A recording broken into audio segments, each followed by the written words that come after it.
就像您刚刚说的，您这4、5天呀，除了去过超市、菜市场，您再想想，您还去过哪些地方，见过哪些人呢？那都好几天了，我上哪儿能想得起来呀？那天有没有亲戚来家里看望您？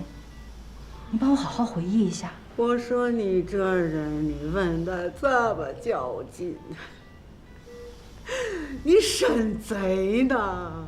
我跟你说，我这个人呢，我就是一天3个宝1个倒，过一天忘一天，我啥也不会记。我这儿难受着呢，求求你别在这折腾我了，行吗？啊，行不行啊？我现在老难受了呀！你们不给我治病，你们一直问这儿问那儿，去哪儿了？见谁了？这跟治病有关系吗？也不说给我看病，哎呦，我可活不成了，儿子！蒋阿姨，妈可是蒋阿姨，来，把口罩戴上。袁主任留在指挥部去协调排查的事情了。现在，各区支部门、街道、社区，还有公安和医院，已经组织了3000人左右，对于涉及金汇商场的所有流动人员进行全面的排查。哦，那就是说，从明天开始正式排查。现在已经开始了。哦，是吗？援军到了，接下来就看我们了。哎，老陈啊，你盯一下检测这边，有确诊的消息，第一时间发到群里。好。行，那先这样。哎，各位，本来是想给大家放个假，回去过个除夕，吃顿饺子。今天情况特殊啊，对不住大家了。现在各个医院正在组织医疗队支援武汉，今天晚上先头部队就会赶到。如果说那里是第1战线，我们这里就是第2战线，同样重要。都说我们搞疫情的平时是不露脸，眼下就是证明我们自身价值的时候啊！加油，抓紧时间。科长，哎，蒋玉英找到了，现在已经送往朝阳中心医院了。告诉江灿，如果他跟陆朝阳这回再掉链子，今年的先进个人就别想了。他已经说过了，24小时之内完不成流调报告，年终奖金不要了。这一般呢都是疑似病例不配合，像他这种确诊了还隐瞒情况的，我还真是头一次碰见。他儿子一家没回来过年，老太太这心里啊，肯定不痛快。他没撒谎，他说的都是事实。什么事实啊？他病历本上写的，既往有高血压、动脉硬化和脑卒中病史，1个月之前做过核磁检查，海马体、内臼皮质和杏仁核体有明显缩小，早期的阿兹海默症症状。怪不得老太太说她过一天忘一天，我还以为是她故意找借口应付咱们呢。这下真的麻烦了。我想进去试试。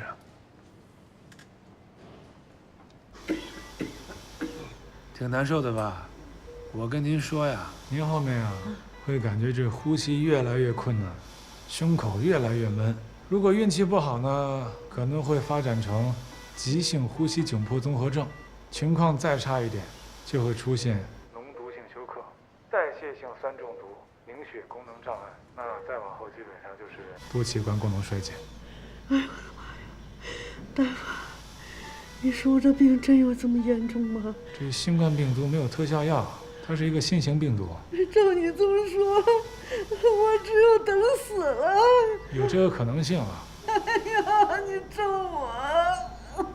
但是您幸运是什么呀？您在没出现低血氧症之前就被送来医院了。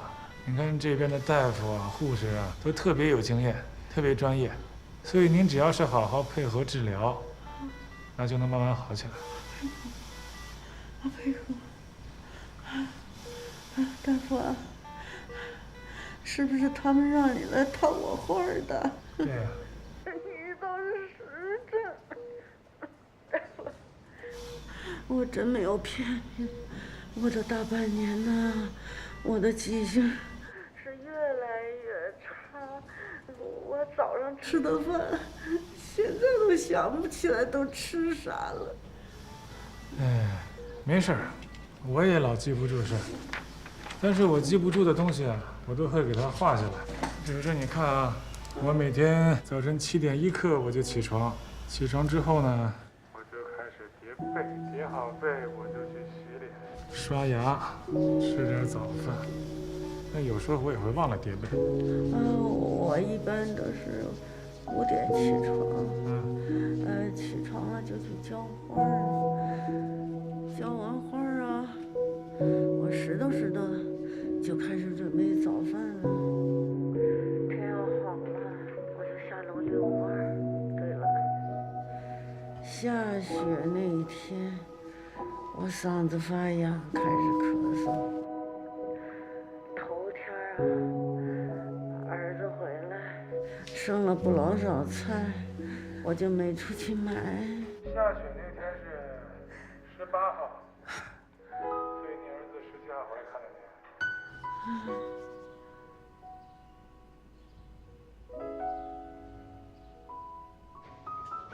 同学好，请问蒋云英住在哪个病房？请问您是？我是他儿子，我刚刚接到咱们社区的电话，说我妈住院了。您好，是魏涛先生吗？您好，是我。您是？我给您打过电话，我是市疾控的。哦，对不起啊，我以前啊经常接到类似的诈骗电话，我当时没多想就给挂了，实在不好意思。哎，我妈现在情况怎么样？核酸检测是阳性，而你作为密切接触者，需要接受集中的医学观察。我年前工作特别忙，跟我妈都1个多月没见面了，这也算是密切接触者吗？可是你母亲说你17号回过一次家。不可能，我17号到22号一直在济南出差，我回来以后又参加了单位年前的总结会，想回家一直没抽出时间来。再忙也不能不回家过年吧？老太太做了一桌子菜，等着你们呢。她跟你说的？对啊。可是我早就跟我妈说过，今年过年我带着老婆孩子去老丈人家呀。你母亲有阿兹海默症的初期症状，这个你知道吗？不知道啊。哼，你是真够忙的。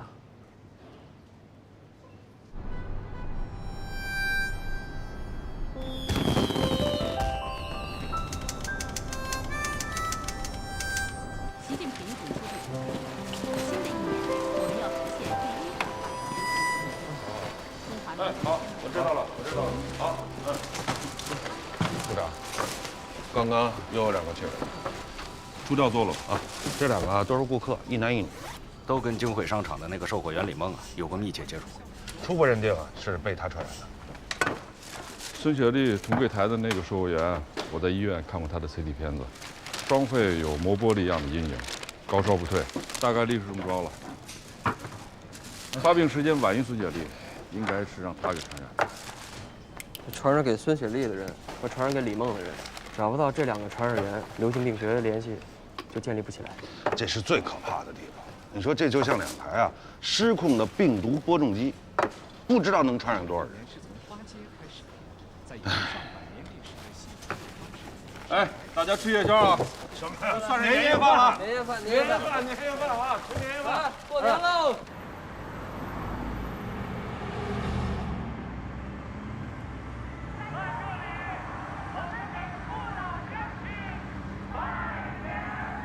你们俩都不回家去？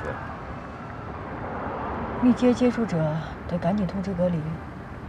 等我回来单位，我还有流调报告要写。小陆，你呢？不回去团聚吃个年夜饭？我不饿。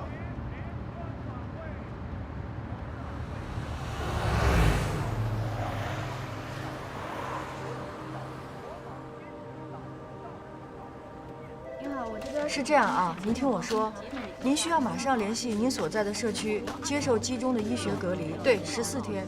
14天呢是必须的，因为隔离的检测期有14天。这个没有强制的意思，我打电话只是通知您，如果不配合隔离的话，您就违法。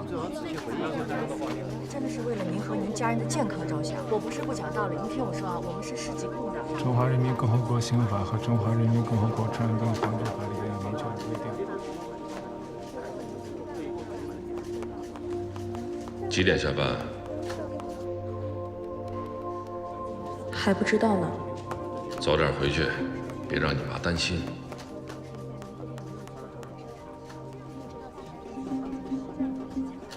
好，过年的呢，我们也不想老打扰您。但是我们这么做呢，真的是防止这个病毒继续扩散。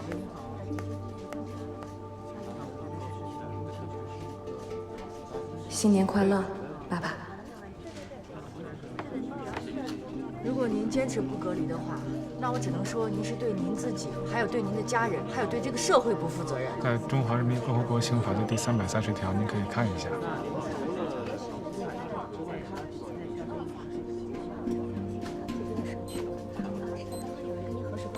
是14天。哎，你好，行，那我这边做好。麻烦您稍微火一点，多蒸。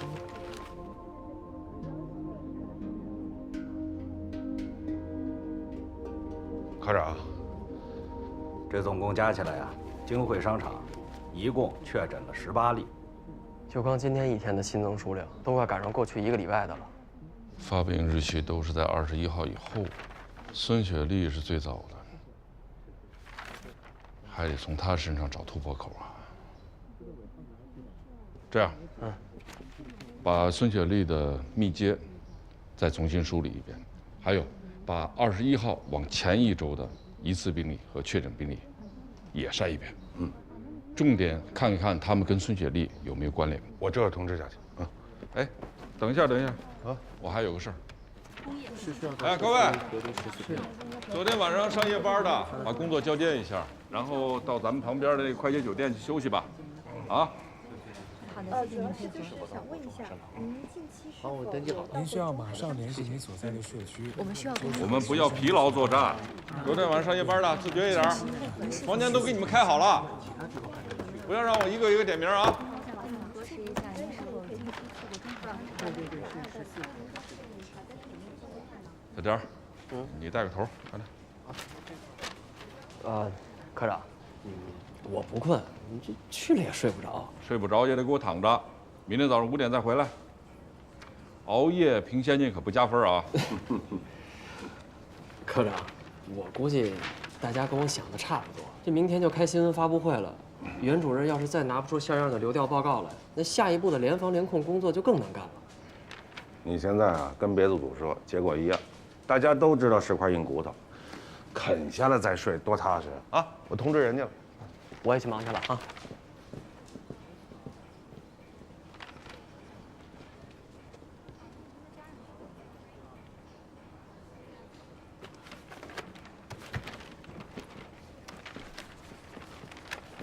我都打完了。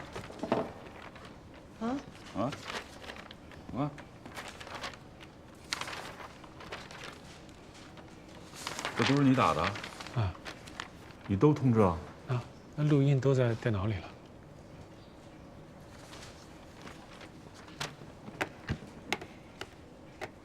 这位同志，我确实有困难，初二机票都订好了，你们也没有权利限制我的人身自由啊。您可以坐飞机走，这可是你说的啊。对，我们的通话是录音的。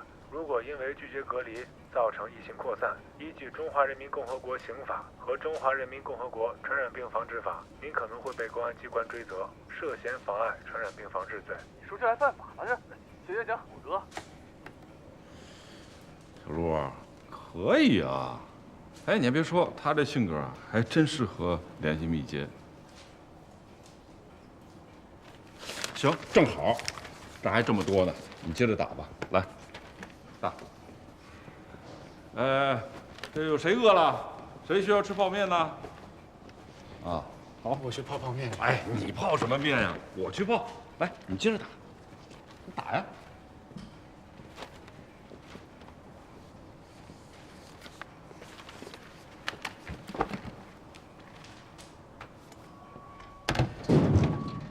嚯！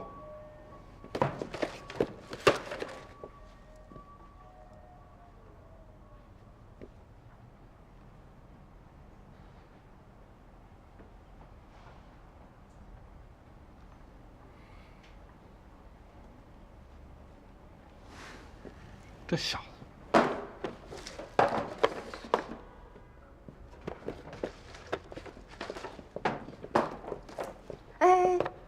给我来。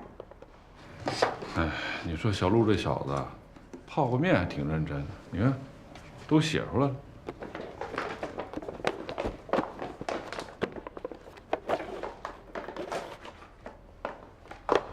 真看不出来这孩子这么细心哈。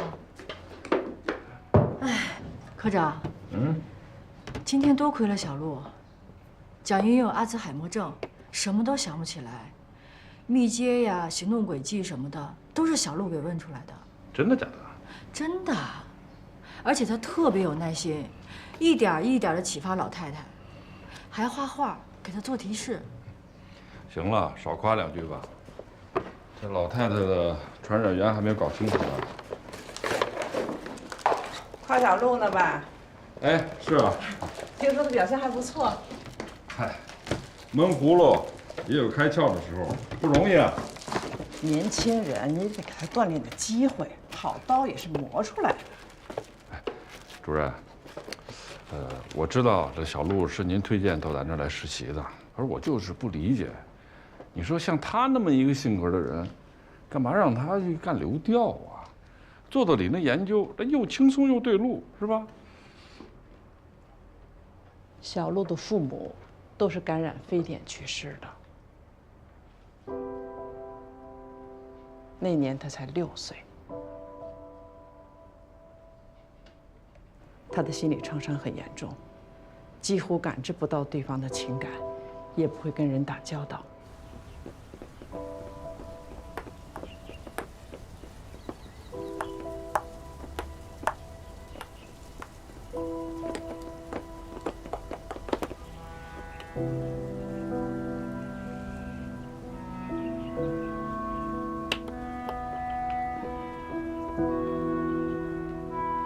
过了整整差不多1年，小陆才开口说话。亚兹伯格综合征，不能够发展友谊，也不能够灵活应对各种不同的情境，经常会被周围的人所孤立，属于孤独症的一种特殊类型。怪不得我问小陆，我说，哎，我怎么没见你发过朋友圈呢？是不是把我屏蔽了？你猜他说什么？他说我没有朋友，所以不发朋友圈。但是他很聪明啊，他的记忆力、逻辑能力都非常强。他高考的时候总分全校排第3。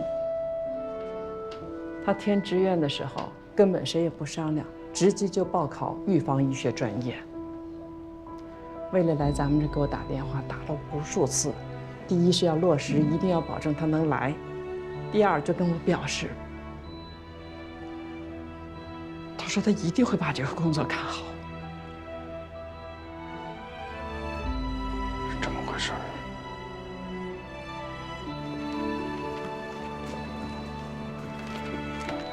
陆，来吃点先。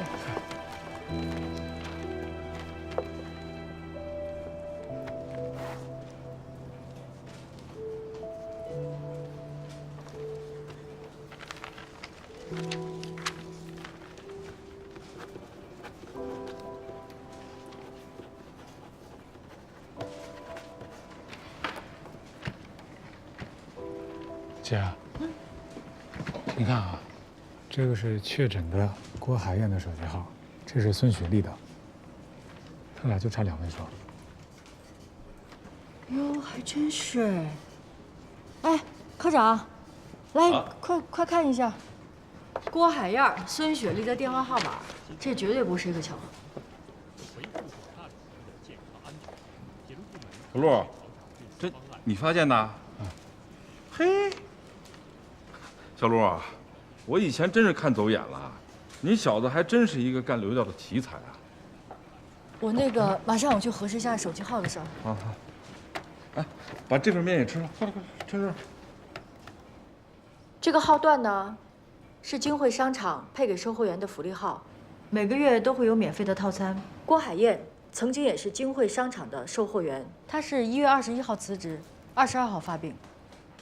但是我们流调的时候，她并没有跟我们反映这个情况。这个郭海燕是在商场的哪层楼上班啊？她是在3层的运动专柜。那在她辞职了前后那几天，他跟孙雪丽和李梦有过接触吗？他是跟李梦认识，但是孙雪丽并不熟，应该都没有过单独的接触。但是呢，也不排除有集体接触的可能，因为正好赶上年底嘛，一般单位都会有个聚餐呀、年会什么的。哎，你们等我一下。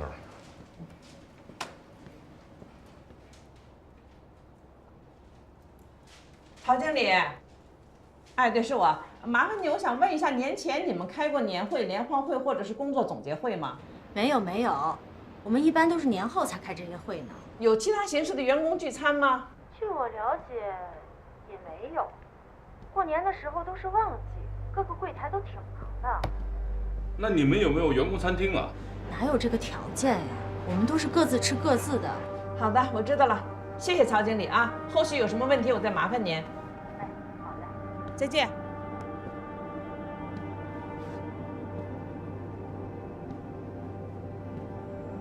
你说能不能对比一下3个售货员的销售记录？哎，也许是同一个顾客跟这3个售货员都有过接触呢。对呀。好了好了，有了，你们看啊，1月20号有个顾客在孙雪丽和郭海燕的柜台都消费过。查一查他的卡号是多少？这个卡是个购物卡，面值2000，应该是单位发的福利。那能看见他购物卡的信息吗？海星卡，持卡人姓名是魏百祥。他去世了。你知道这个人？魏百祥是蒋云英的丈夫，去年7月份就去世了。哎，如果是蒋云英拿着这张购物卡到商场去购物，先后传染给孙雪丽和李梦，那整个这个传染链全都连上了。不对，没连上，不是他啊，他老伴儿发的卡，那个老太太拿去消费，这逻辑上没问题，说得通。蒋云英最近没去过金汇商场。老太太得了阿兹海默症，她去过没准也给忘了。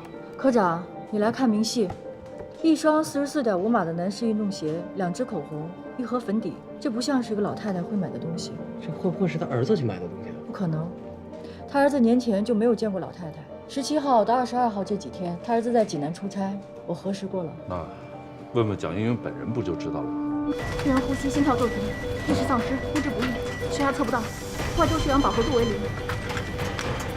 开放气道，简易呼吸器辅助通气，林格视野500去脉点滴，维持静脉通路，肾上腺素1毫克静脉注射。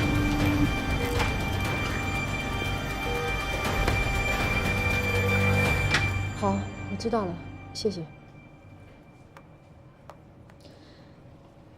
老太太情况非常不好，已经上呼吸机了。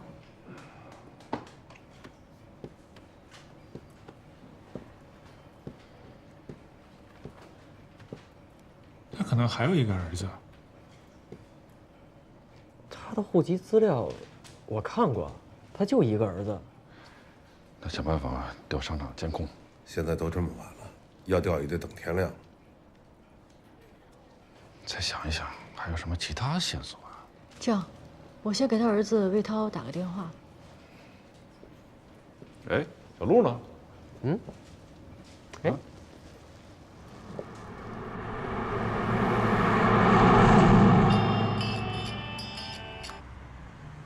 喂，所里刚忙完，正往家开呢。什么？小陆人不见了？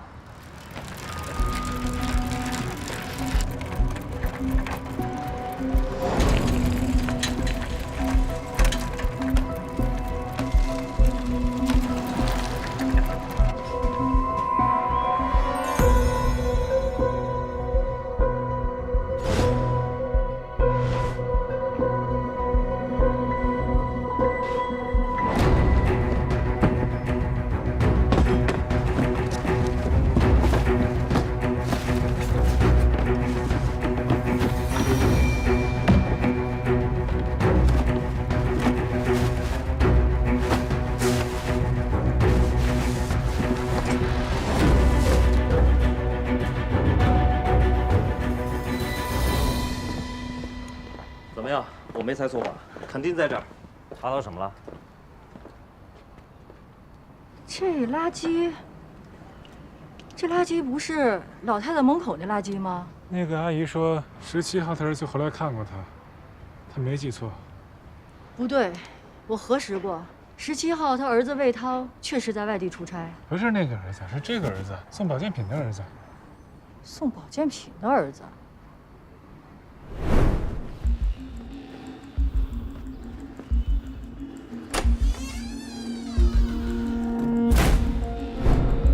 你的意思是，他除了魏涛之外，还有另一个儿子？我知道了，这种事儿多了去了。我们所里跟那个工商所处理过几起这种类似的案子，就是那种专门骗老年人的健康顾问，到处认干爹干妈套近乎，然后卖保健品骗钱。懂了，你这么一说我就懂了。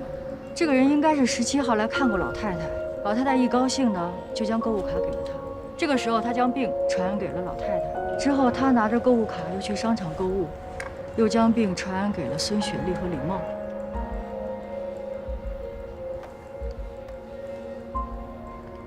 喂，刘队，值班呢，跟你打听个事儿啊。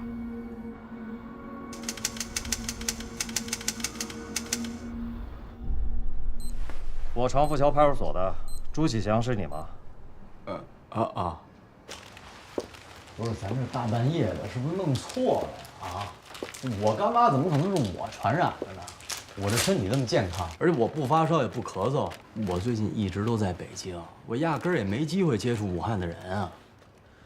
你这是准备出门是吧？是啊。去哪儿？什么时候？明儿一早，不是，就今天早上高铁去长春，我那边有一活动。蒋玉英已经确诊了，而你作为她的密切接触者，必须要接受集中的医学隔离，暂时不能外出。你们没有权利限制我人身自由吧？对吧，警察同志？我跟你说啊，这是为你好。刑法、传染病法都明确规定，出了问题你得负法律责任。不是，这我明白，我也不是说我不守法，是吧？但是明儿那活动我必须得去，我要不去我就违约了，我也得负责任。哎，不是你干嘛呀？你这是？我要对你咽部进行取样，进行核酸检测。不是，我又没病，你测我干嘛呀？传染病关系到公共安全，不是你一个人的事儿。你有一这大半夜的，我们3个愿意跑来折腾你啊？不是，那也没有你们这样的，是不是？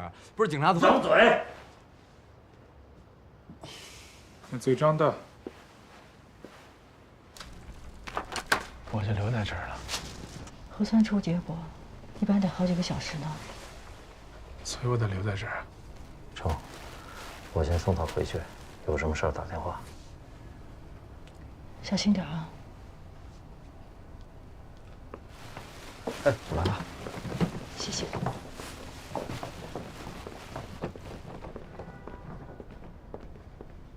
截止到凌晨3点，一共派出了912个3人工作小组、24个突发事件处置组和12个收治组，撒大网捞小鱼，已经排查出6718名涉及金汇商场疫情的相关人员，9379名密切接触者，筛查出疑似病例89人，确诊的数字还在等疾控那边的确认。宋主任，具体的情况就是这样，我汇报完了。你们辛苦了。从这个数字上来看，我们今后的防控工作依然很严峻。今天上午10点半，召开新闻发布会，向全社会通报我们本市新冠疫情的情况，点名让我们卫健委的原副主任参加。收到，宋主任。金汇商场聚集性疫情，在这次发布会上重点通报。市委和国家卫健委的领导都很关注这件事情。我明白，您放心，我们一定在发布会前拿出详实的流调报告。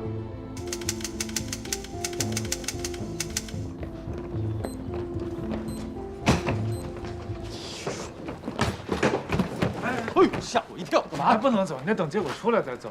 不是兄弟，你哥我多大买卖你知道吗？啊，耽误的话你赔得起吗？这结果没出来，不能让你走。不是干嘛呀？啊，来硬的是不是？松手！松手！来硬！哎，动手是不是？动手！朱启祥，怎么回事啊？不是，怎么？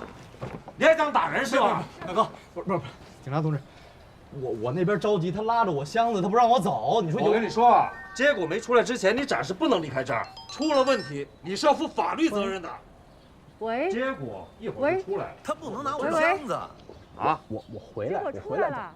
我在等。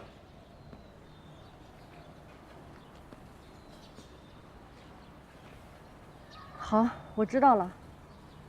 谢谢。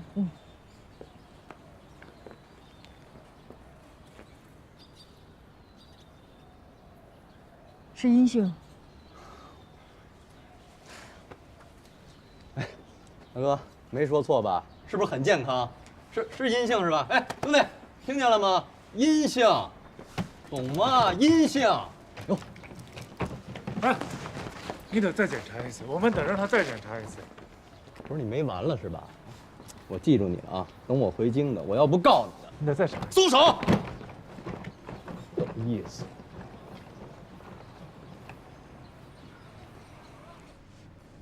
主任，我认为小陆判断的没错，现在问题就出在这个朱启祥身上。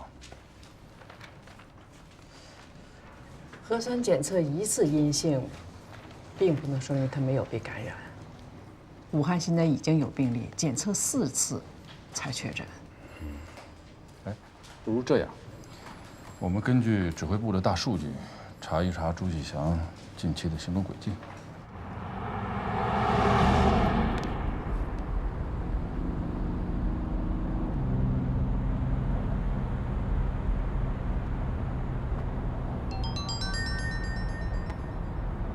喂。好，我知道了。小陆，你是对的。中心刚刚调了大数据，朱启祥1月中旬去过湖北黄冈，还在武汉住过3天。他要去火车站。把手机帮我打开，里面通讯录有车站派出所电话。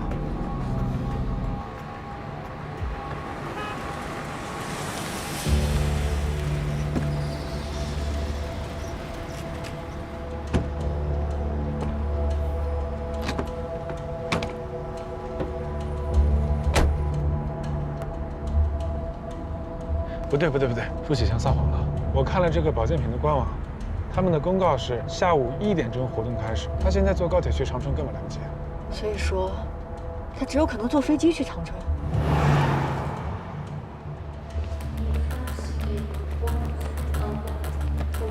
张警官，机场派出所跟我们通报了，刚查了一下，朱启祥已经过了安检口。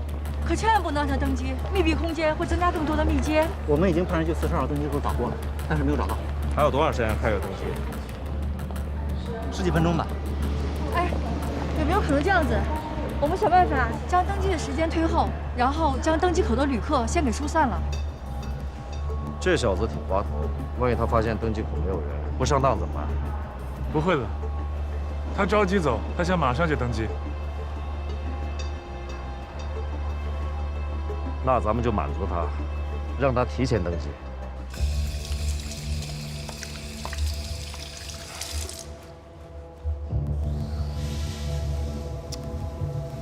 小伙真有样。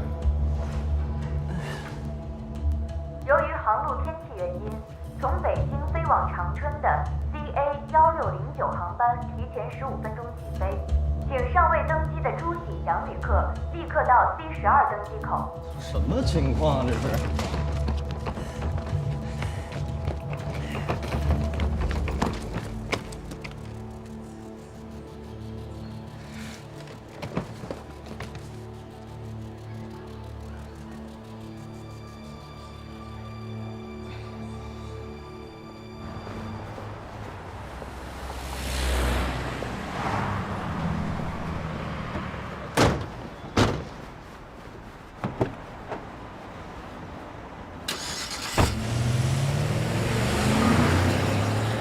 这一天一夜折腾的，真是辛苦你了啊，张警官。嗨，我也没帮多少忙。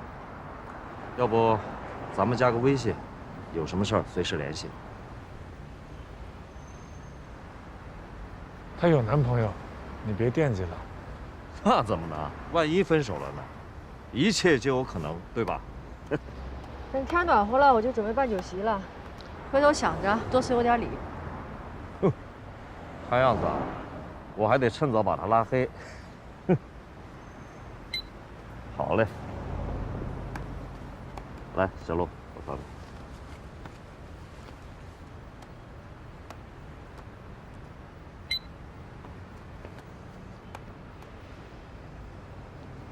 哎，你怎么没朋友圈啊？我没有朋友，不发朋友圈。那是以前的事儿，认识你猛哥啊，不就有了吗？你们现在在第一线，一定要注意防护，保重。你也是。再见。慢点开。好嘞。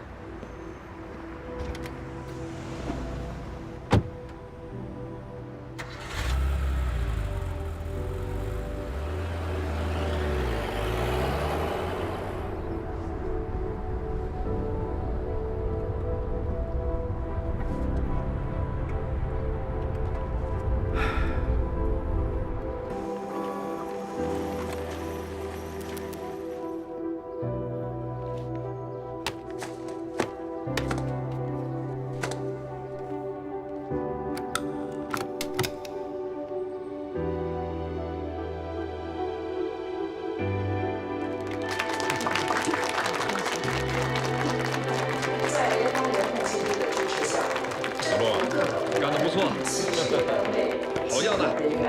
公安民警、社区工作者、志愿者紧密协作，金汇商场这起牵扯了20名确诊病例、近半名密切接触者的聚集性疫情，终于水落石出，建立起完整的流行病联系。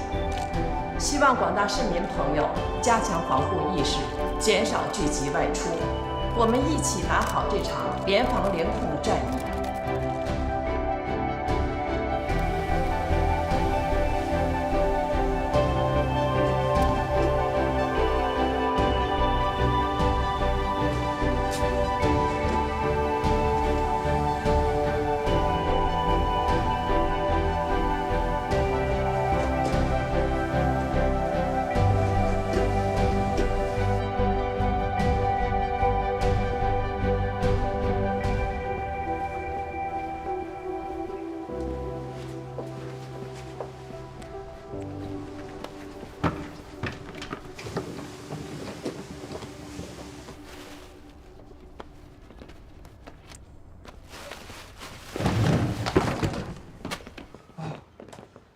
老董，哎，没事没事，科长您没事啊？哎呦哎，行吗你？不要紧。科长您千万别动，我来扶您。你行吗？哎，不要紧的，没事的。我来扶您得了。哎，别浪费衣服，我自己能起来。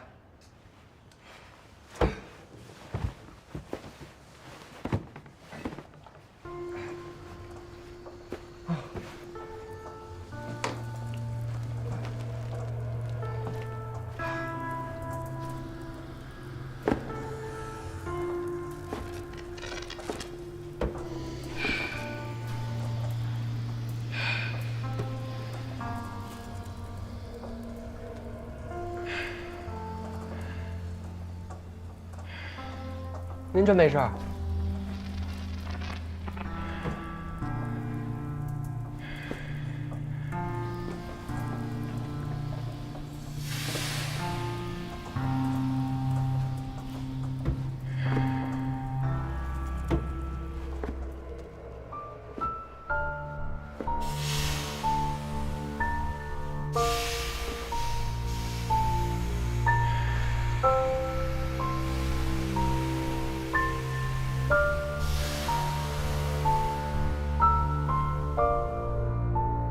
马上快2点了，咱们前面吃口饭吧。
如果没有疫情的话，我们完全都不会关注到这么一批人。但是在真的出事情的时候，那只有他们冲在最前面，保护我们健康的生活。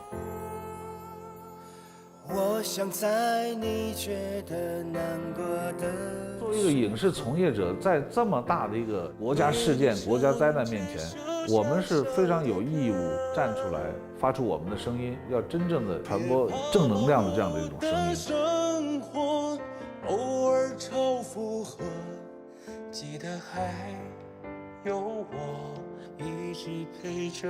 当你戴上口罩，整个防护服全部都穿上之后，就真的没有氧气了。我就在想，医护人员一下穿那么多个小时，他们真的太辛苦了。没有见过你，却同行过一阵。天会蓝，心愿会我们必须抢在病毒传播的前头。如果出了差错，我愿意拿脑袋来。让爱你回温。我们在一起，不就是彼此的家人？要安安稳稳养。戴口罩，戴口罩，这才不戴口罩啊！我们在一起。我们200多个人，也是半个多月，1天都没休息过呀！啊！你的善良，我的责任，合起来就是彼此温暖的家门。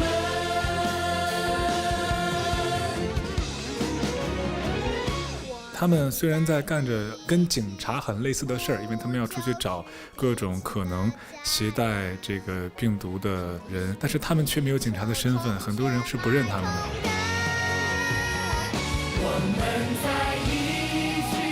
这种为了他人、为了集体利益可以放弃个人的利益啊，就这种牺牲精神，真的是令人感动，而且是值得歌颂的。